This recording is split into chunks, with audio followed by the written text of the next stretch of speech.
Hi everyone, welcome to Make Your Morning. Really great to be with you all.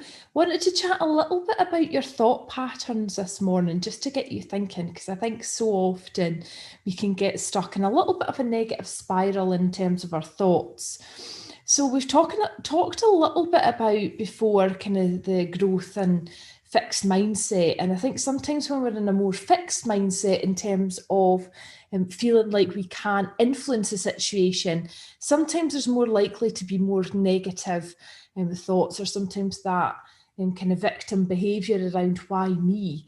And some of the things that you might expect to see in that kind of negative space are negative self-talk, which is quite natural if you're feeling like you're in that space. So I've just given a few examples here on the screen about what you might expect to see when you're in that kind of negative self-talk space. So the first being that, if you've not done something before, you might be telling yourself, well, I've never done it before, so it's maybe something that I'm not that experienced in, or I'm not going to be that good at. Something looks complicated, or I don't have the resources to do it. It's not for me. I don't have the energy. I'm a bit lazy to get this done. Um, it's quite radical what you're looking to do there. Or sometimes in the workplace, we might be telling ourselves, well, nobody bothers to include me, or nobody bothers to communicate with me, so why should I bother? And often we're holding ourselves back by saying, I'm not going to get any better at this. Whereas if we look over at the kind of more positive approach and positive thinking, we can see that for every piece of negative self-talk, there's an opportunity to think about it more positively. For something that you've never done before, actually, that's an opportunity to learn. If something feels really complicated, well, is there an angle that we can tackle it from that's slightly different, or try something new? If you feel like we're lacking in resources, then I love that saying, necessity is the mother of invention. What can you do that's going to potentially create the resources that you need? How can you involve people? How can you seek out the resources too? How can you make things work? How can you give things a chance? And when things maybe don't go well, how can you give things another try as well? I think something that I've really found in the kind of growth mindset perspective is really seeing challenges as an opportunity to learn and grow. If things don't work out, actually reflecting on them and thinking about what could I do differently, or what did I learn from that situation. I think so often we live in this space of being quite fearful of not getting things right. And I think to grow and develop, we need to not get things right. We need to learn from different experiences, but we also need to call on other people who maybe can support us. Again, so often we don't want to put on other people, or we don't want to show that maybe we don't know something. But actually, I think it's a sign of real strength if we can show that we need somebody else's help, and to kind of call in that support as well. Too. So just sometimes in the moment when it feels like we're reacting negatively, or we're going into that negative spiral, just thinking about what positive action can I take? What can I do to influence this situation? Who can I include? Who can I involve to support me as well?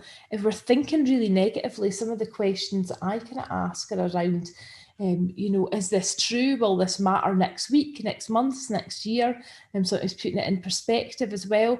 What can I do to impact this situation as well? All of these things are really, really important when thinking about kind of shifting up our thought patterns a little bit as well. Also, in terms of shifting your thought patterns, it can be good to use affirmations around how you want to be. So I'm talking a lot to people about your to-be list rather than your to-do list. So in any given day, thinking about how you want to be, how you want to show up, can be a great way of just shifting up your thought patterns. Because if I want to be calm, I want to be positive, I want to be energized, then I need to start thinking about what do I need to do to make sure I'm in a really good place to show up this way as well. So is it that I want to do exercise? Is it that I want to meditate? Is it that I want to journal? All of these things help me in terms of shifting my perspective and keeping me in a really good place as well.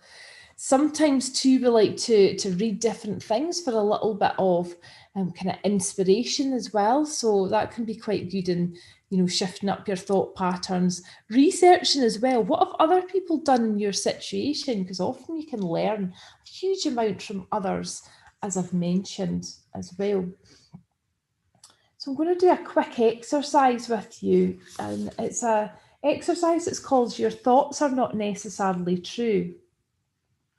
So I'm going to invite you just to close down your eyes and get really comfortable, either lying down or sitting up straight. And begin to focus on the parts of your body that are either in contact with the chair or the floor, your back, your buttocks, and also your hands, which can either be folded in your lap or resting on your thighs. Try to relax your facial muscles and shoulders and close your eyes. Become aware of your breathing, and you will notice that each breath is a unit in itself, either longer or shorter, deeper or shallower. You will notice over time that every inhale and exhale, there's a brief pause before the next round begins. Follow your breathing for a few breaths until you begin to feel that you're bringing in calm.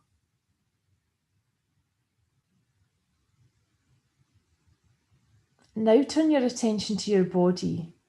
Do you feel any strong sensations anywhere? Notice if there's tension or pain, and you can breathe into these areas, and on each exhalation, let go of any tension as best you can.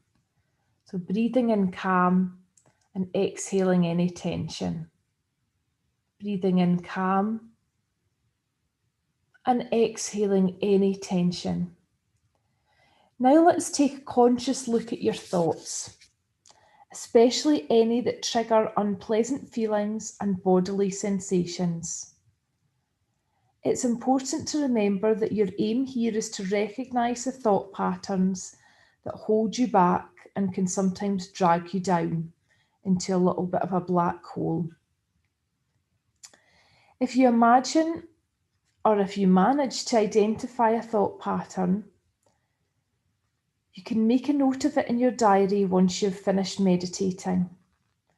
What you're not aiming to do here is somehow magically change those thoughts.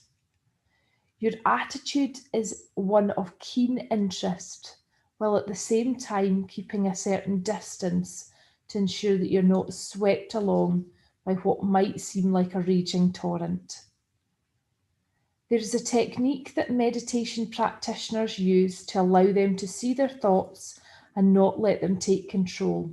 They give them a name, which makes it possible to preserve the necessary distance.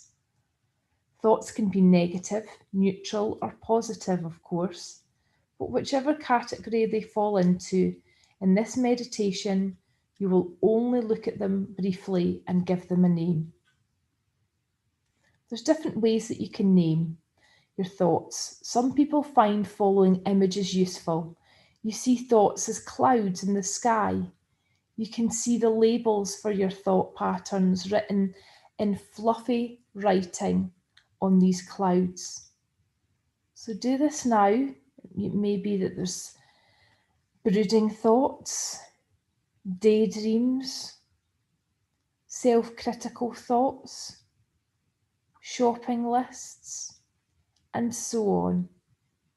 Just notice your thoughts here as clouds.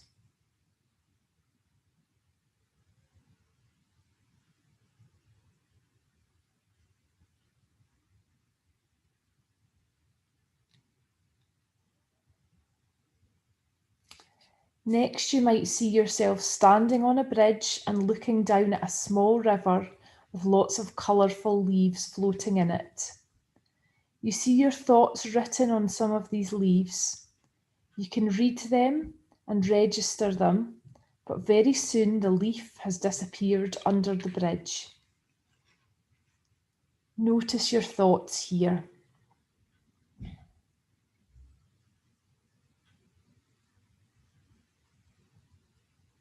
Imagine the leaves floating under the bridge.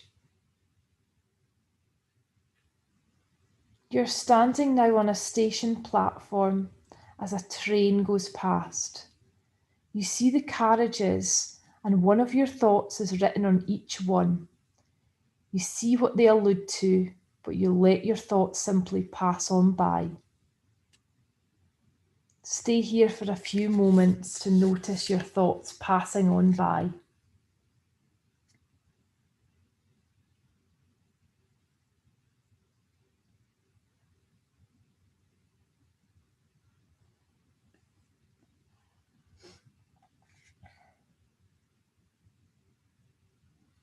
By repeatedly practicing this meditation, you will learn that your thoughts are not necessarily always true or important, and that you can decide which thoughts you want to turn your attention to later, once you've finished meditating. So you can stay here for a little longer if you want to, and just continue to focus on your thoughts and letting them go, either as the different train carriages, the leaves, or the clouds. But if you'd like to be guided out of this, just begin to bring some gentle movement into your fingers and toes. Bring your hands or your arms into an overhead stretch, and just gently begin to open your eyes. Notice how your body feels. Notice if there's anything that you want to write down and that you felt was lingering a little longer than you would have preferred. And then think about how you want to positively move forward with that thought, or if you want to release and let that go. Sometimes it can be good to share thoughts with others or to write them down and think of a plan of action. Hope the session this morning has been really useful for you in terms of your overall thought patterns. If you want any further resources, videos, you'll find them here on this YouTube channel, Karen Bonner.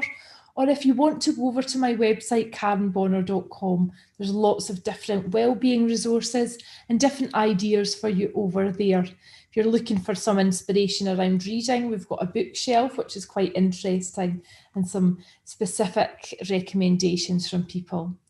Take care, everyone, and have a great rest of your day. I'll see you tomorrow morning for more of Make